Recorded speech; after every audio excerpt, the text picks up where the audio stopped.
Telugu one నేను రూపానాథెళ్ళ. నేను మీకు ఎప్పుడు ఏ యూనివర్సిటీని సజెస్ట్ చేసినా ది బెస్టే సజెస్ట్ చేస్తాను. నేను ఎప్పుడు వాటి గురించి తెలుసుకొని మీకు చెప్పే ప్రయత్నం చేస్తూ ఉంటాను. ఎందుకంటే ఇది పిల్లల భవిష్యత్తుకు సంబంధించినటువంటి విషయం. అలా నేను ఏరి కోరి సెలెక్ట్ చేసిన యూనివర్సిటీస్లో ఒకటి ఎస్పీఎస్యు, సర్ పథంపత్ సింఘానియా యూనివర్సిటీ. ఇది రాజస్థాన్లో ఉదయ్పూర్లో ఉందండి. సో అంత దూరం పిల్లల్ని పంపించి జాయిన్ చేయాలి అని అంటే మరి సేఫ్టీస్ ఏంటో తెలుసుకోవాలి, వివరాలు తెలుసుకోవాలి, జాగ్రత్తలు చూసుకోవాలి కదా. అవన్నీ తెలుసుకోవడానికే నేను వచ్చేసాను సర్ పథంపత్ సింఘానియా యూనివర్సిటీ ఆఫీస్ హైదరాబాద్కి.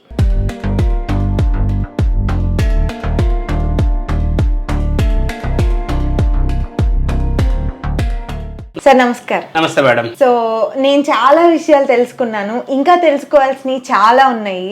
మీ నుంచి మాకు ఫస్ట్ మీ యూనివర్సిటీ గురించి మాకు కాస్త క్లియర్గా చెప్పండి సార్. ఎప్పుడు ఎస్టాబ్లిష్ అయ్యింది, దానికి ఫెసిలిటీస్ ఏంటి, పిల్లలకి ఏ విధంగా బెనిఫిట్స్ ఉన్నాయి, ఈ విషయాలన్నీ కాస్త క్లియర్గా చెప్పండి సంజీవ్ కుమార్ గారు. సర్ పథంపత్ సింఘానియా యూనివర్సిటీ వచ్చేసి 2007లో అండర్ సిఎస్ఆర్ ప్రోగ్రామ్ అంటే కార్పొరేట్ సోషల్ రెస్పాన్సిబిలిటీ కింద జేకే సిమెంట్స్ కంపెనీ వాళ్ళు ఆల్మోస్ట్ 110 ఎకర్ క్యాంపస్లో 250 crores వరల్డ్ క్లాస్ ఇన్ఫ్రాస్ట్రక్చర్ని 2007లో ఎస్టాబ్లిష్ చేశారు. సో బీయింగ్ ఏ సిఎస్ఆర్ ప్రోగ్రామ్ మా యూనివర్సిటీ స్పెషాలిటీస్ ఏంటంటే మేము కేవలం లిమిటెడ్ సీట్స్ మాత్రమే తీసుకుంటాము. అండ్ ఇది residential campus. And all the faculties are from IIT and NIT background. 80% faculty are PhD holders అండి. జనరల్గా ఏమవుతుంది అంటే ఆన్ పేపర్ ఉంటుంది, ఆన్ రోల్లో ఉండరు. కానీ మన దగ్గర ఇక్కడ ఆన్ పేపరే కాదు, ఆన్ రోల్లో కూడా the faculties 80% faculties are PhD holders అండి.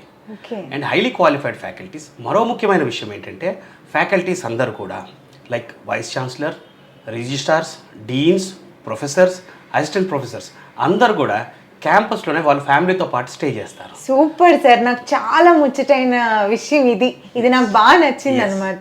పిల్లల సేఫ్టీ మనకు ముఖ్యం కదా ఫస్ట్. వాళ్ళ దగ్గర ఉంటే ఇంకా ఆలోచించేది ఏముంది. అందరూ మదర్ ఫాదర్ ఉంటే ఇల్లు ఎంత జాగ్రత్తగా ఉంటుందో అలా vice chancellor, head of the institutions కూడా క్యాంపస్లోనే ఉండి, అంటే ఆల్వేస్ ఎడ్యుకేషన్ ఒకటే కాదండి. ఈరోజు ఎడ్యుకేషన్ కన్నా ముందు ప్రతి పేరెంట్ అడుగుతుంది ఫస్ట్ మా వార్డు యొక్క సేఫ్టీ గురించి అడుగుతున్నారండి. Correct sir. ఇప్పుడు అది సేఫ్టీ అనేది ఏ రకంగా నేను ఇవ్వగలుగుతాను అంటే మనం ఏ రకమైన ప్రపంచాన్ని వీళ్ళకి అందజేస్తామో, ఇప్పుడు మనం ఎట్లాంటి అట్మాస్ఫియర్లో వాళ్ళని చూపిస్తామో అలాంటి రంగులమయం ప్రపంచంలోనే వాళ్ళు ఉంటారు. See as simple as I will tell you, university వచ్చేసి 110 ఎకర్ క్యాంపస్లో cricket, football, volleyball, basketball, indoor badminton courts, gym facilities అన్ని క్యాంపస్ లోపల ఉండడం.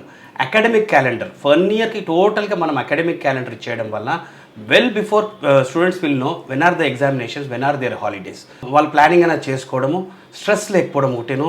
అండ్ హాలిడేస్ కూడా మీకు 3.5 months to 4 months బిఫోర్ ఎప్పుడు హాలిడేస్ ఉన్నాయని తెలియడం వల్ల కన్ఫర్మ్ ట్రైన్ టికెట్స్ అనుకోండి, తక్కువ రేట్లో ఫ్లైట్ టికెట్స్ అనుకోండి.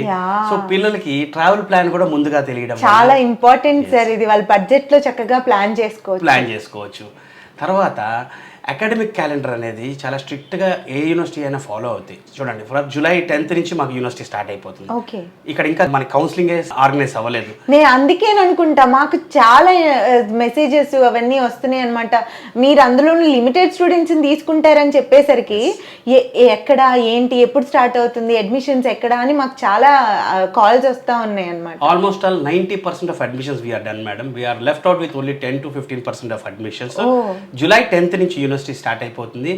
అడ్మిషన్ సెక్యూర్ చేసుకున్న తర్వాత మెయిన్ ఛాలెంజ్ ఏంటంటే పేరెంట్స్కి ట్రావెలింగ్. ఎందుకంటే బీయింగ్ ఏ టూరిజం టైం ఇప్పుడు ట్రావెలింగ్ ఇబ్బంది అయిపోతుంటే దాన్ని కూడా నేను ఇనిషియేషన్ తీసుకొని Indian Railways, South Central Railways rail నిలయంలో నేను మాట్లాడి అడిషనల్ కోచెస్ అరేంజ్ చేస్తున్నాము. Super sir. ఓన్లీ జాయినింగే కాకుండా పేరెంట్స్ ఎటువంటి ఇబ్బంది పడకూడదు. జాయిన్ చేసాము, మనం కష్టపడి తీసుకొచ్చి పిల్లోడిని వదిలేసి మళ్ళీ వాళ్ళు ఇబ్బంది పడుతూ ఇంత దూరం రాకూడదు. I feel this like my family. నేను ప్రధానంగా ప్రతి పేరెంట్కి నేను చెప్పే ముఖ్య అంశం ఏంటంటే క్యాంపస్లో ఉన్నంత వరకు, నేను వాళ్ళ గార్డియన్గా ఉన్నంత వరకు మీ పిల్లలు ఇతర డీవియేషన్స్లోకి వెళ్లకుండా సేఫ్టీ చూసుకునే బాధ్యత నాది. అకాడమిక్స్ పరంగా ఫ్యాకల్టీను, స్టూడెంట్. మేడం ఒకటి, చాలామంది చాలా పాయింట్స్ మాట్లాడేప్పుడు పిల్లలు కష్టపడండి అంటారు. కానీ అది అబ్సల్యూట్లీ రాంగ్ అండి. కష్టపడడం అంటే ఏంటి? ఫర్ ఎగ్జాంపుల్ ఏదైనా హార్డ్ వర్క్ చేయాలి, ఒక 10 రైస్ బ్యాగులు తీసి పక్కన పెట్టాలి.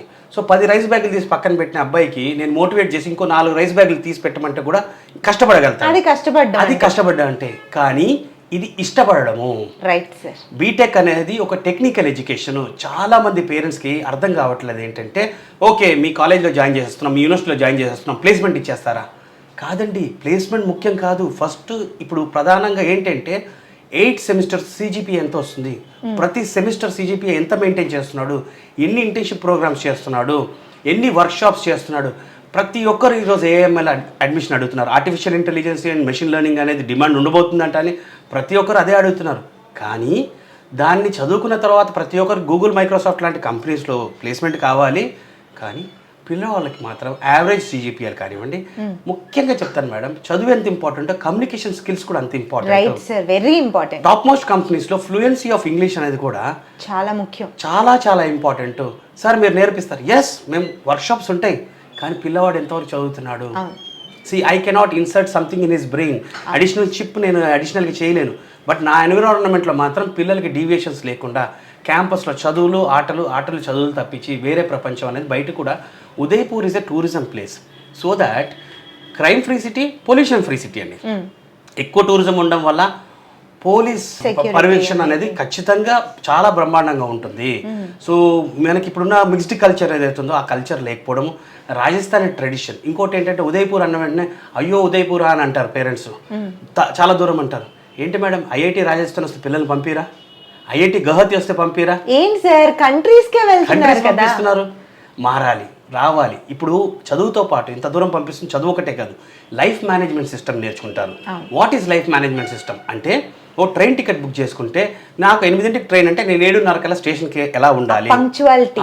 నేను బయలుదేరి వెళ్తున్నా అంటే నేను ఏమేమి లగేజ్ ప్యాక్ చేసుకోవాలి.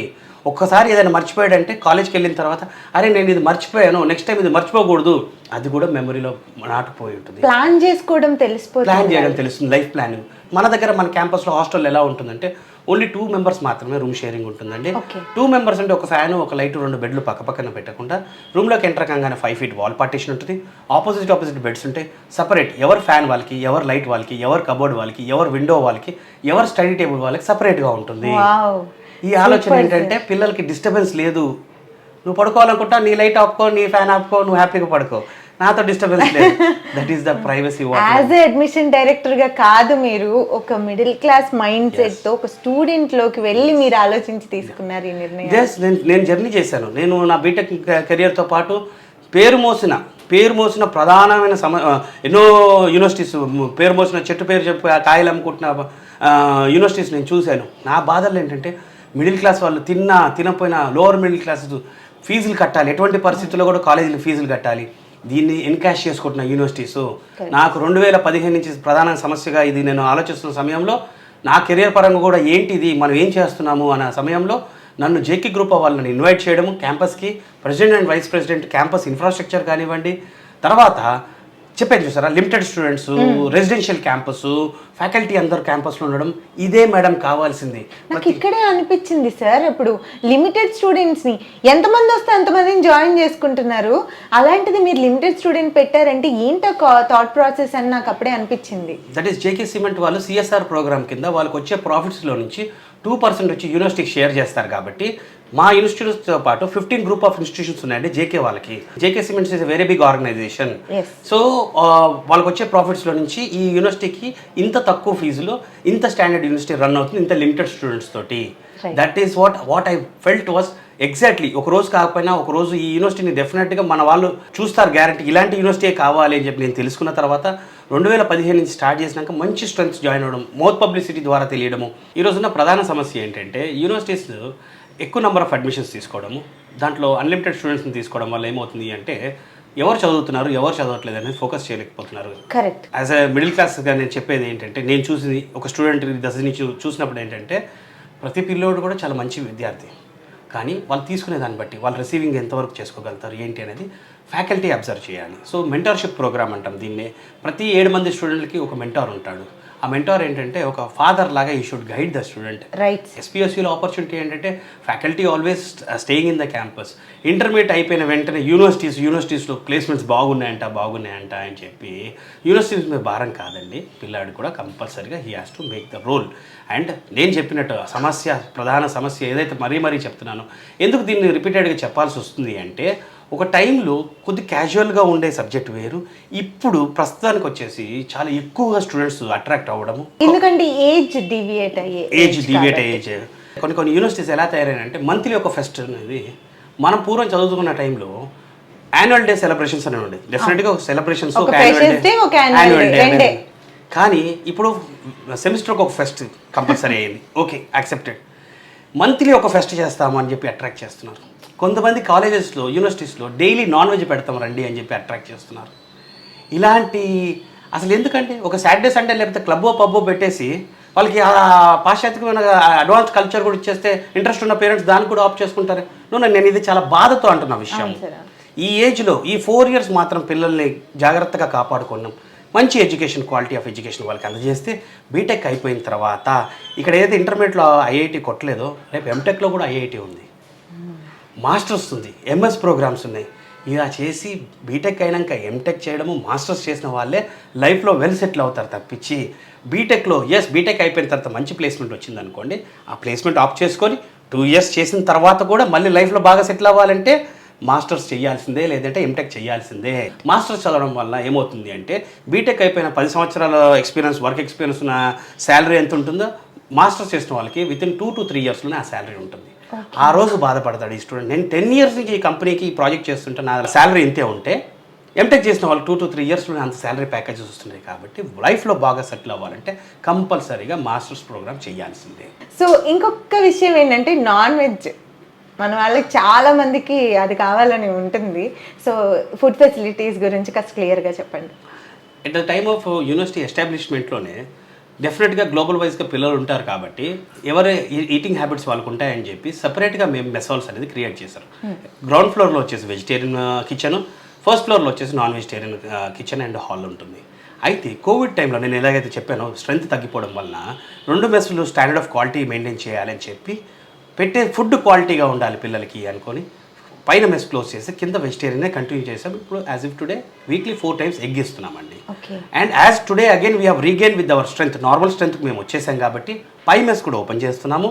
పై మెస్లో కంప్లీట్గా నాన్ వెజ్ అనేది స్టూడెంట్స్కి సర్వ్ చేయబడుతుంది. సో స్టూడెంట్స్ ఏం భయపడాల్సిన అవసరం లేదు. ఎందుకంటే నేను మళ్ళీ చెప్తున్నాను, నేను ఒక స్టూడెంట్ విద్యార్థి తెలుసు how I use to crave for non veg అనేది నాకు తెలుసు. అందులో మగపిల్ల వాళ్ళకి ఎక్కువగా ఉంటుంది నాన్ వెజ్ అని చెప్పి.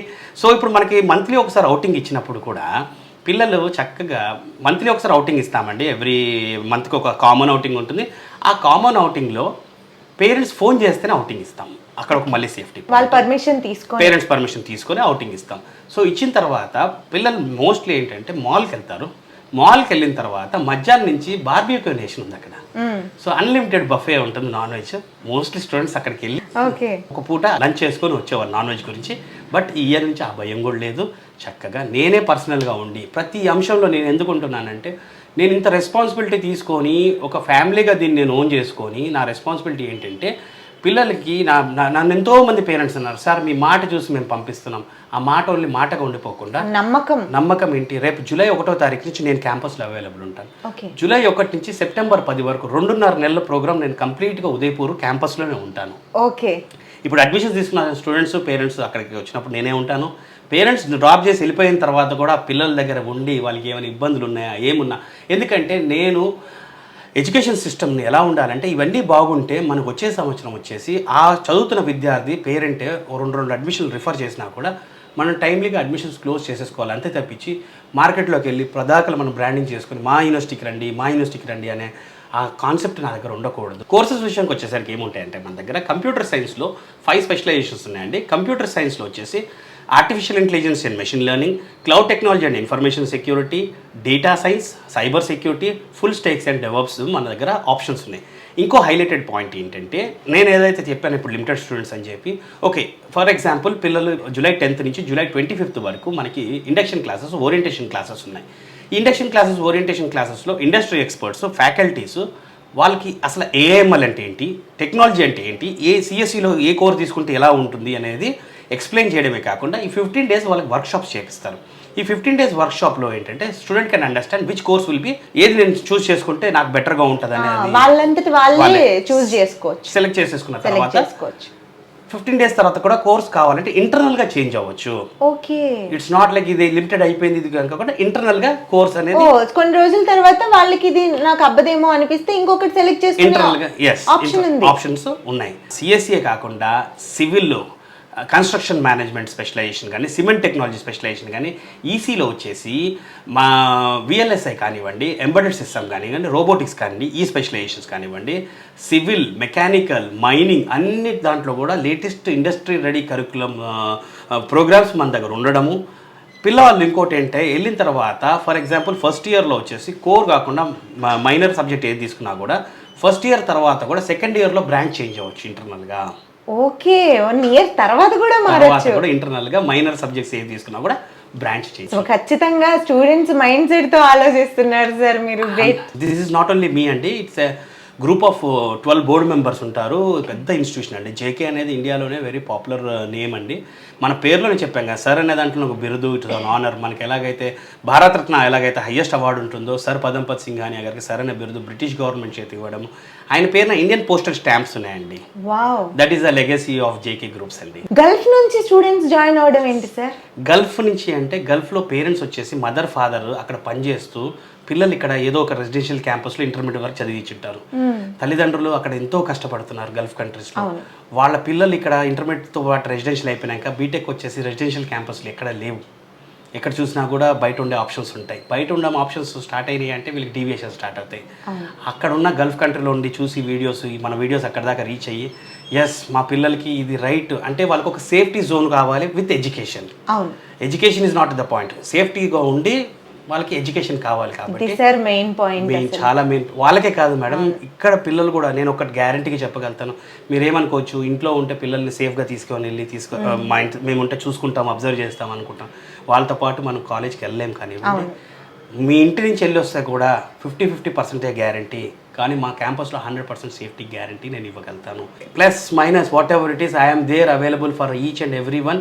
కాంట్రవర్షియల్ కాకుండా ఫీ స్ట్రక్చర్ కూడా మీకు ఇంకొకటి మన ఫీ స్ట్రక్చర్లో చెప్తాను. ప్రధానంగా అప్ టు 75% వరకు స్కాలర్షిప్స్ ఉన్నాయండి మనకి. ఎస్, 10th అండ్ ఇంటర్మీడియట్ కనుక 95 అబౌవ్ ఉంటే 75% యూనివర్సిటీ ఫీజులో స్కాలర్షిప్ ఉంటుంది. 10th ఇంటర్మీడియట్లో 90 అబౌవ్ ఉంటే 60% స్కాలర్షిప్ ఉంటుంది. 10th అండ్ ఇంటర్మీడియట్ 80 అబౌవ్ ఉంటే 50% స్కాలర్షిప్ ఉంటుంది. సో ఫీజులు వచ్చేసి మోడరేట్గా విచ్ విల్ స్టార్ట్ అరౌండ్ 1,45,000 నుంచి 2,10,000 వరకు maximum fee, including college fee, hostel fee, everything included in this. ఎగ్జాక్ట్గా ఎవ్రీథింగ్ ఇంక్లూడెడ్. మనం మిగతా యూనివర్సిటీస్ లాగా బుక్స్ ఫీజ్ అని చెప్పి, ల్యాబ్ ఫీజ్ అని, లైబ్రరీ ఫీజ్ అని, సెమ్ ఎగ్జామ్ ఫీజెస్ అని కానివ్వండి, తర్వాత ఇలాంటి ఎక్స్ట్రా ₹1 కూడా మనం ఛార్జ్ చేయము. అన్ని కలిపే ఈ ప్యాకేజ్ లో. గ్రేట్. మెరిట్ స్టూడెంట్స్కి అయితే డెఫినెట్గా ఆల్మోస్ట్ ఆల్ మన దగ్గర 80% ఉన్న స్టూడెంట్స్ చెప్తానండి. ఎగ్జాంపుల్ ఒకటి 1,90,000 అవుతుంది, including college fee, hostel fee, everything included in this. There is no more extra fee in that. And fee వచ్చేసి మళ్ళీ 4 years ఇదే ఫీజు ఉంటుంది. సెకండ్ ఇయర్లో మళ్ళీ పర్సంటేజెస్ రాలేదు, సెకండ్ ఇయర్లో ఫీజు పెరుగుతుంది అనే సబ్జెక్ట్ మన దగ్గర ఉండదు. ఫస్ట్ ఇయర్ అయినా సెకండ్ ఇయర్ అయినా ఏ ఇయర్కైనా ఒకే ఫీజు ఉంటుంది. ఓకే. నేను మా ప్రేక్షకులకి ఎప్పుడు బెస్ట్ యూనివర్సిటీని సజెస్ట్ చేస్తూ వస్తానండి. నేను తెలుసుకుంటాను, నేను ఇంకా తెలుసుకున్నది చాలా తక్కువ అని మీతో మాట్లాడాక నాకు అనిపిస్తుంది. చాలా గ్రేట్ సార్, మీరు చెప్పినవన్నీ నాకు చాలా పర్సనల్గా నచ్చాయి అనమాట. యాక్చువల్గా మరో ముఖ్యం ఏంటంటే not only BTech first year అండి, డిప్లొమా స్టూడెంట్స్కి కూడా మైనింగ్ కానివ్వండి, ఈసీ కానివ్వండి, సిఎస్సిలో కొన్ని లక్షల డొనేషన్ అడుగుతున్నారు. ఆ ప్రాబ్లం లేకుండా ఇంకా మన దగ్గర సీట్స్ అవైలబుల్ ఉన్నాయి లేటరల్ ఎంట్రీ సెకండ్ ఇయర్కి. సో ఫస్ట్ ఇయర్ అంటే ఆల్మోస్ట్ ఆల్ క్లోజింగ్ టైంకి వచ్చింది, కానీ సెకండ్ ఇయర్ అవైలబుల్ ఉన్నాయి. సో ఎవరైనా డిప్లొమా అయిపోయిన స్టూడెంట్స్ కూడా ఖచ్చితంగా మన యూనివర్సిటీని ఆప్ట్ చేసుకోవచ్చు madam. Right sir, thank you very much madam. Thank you.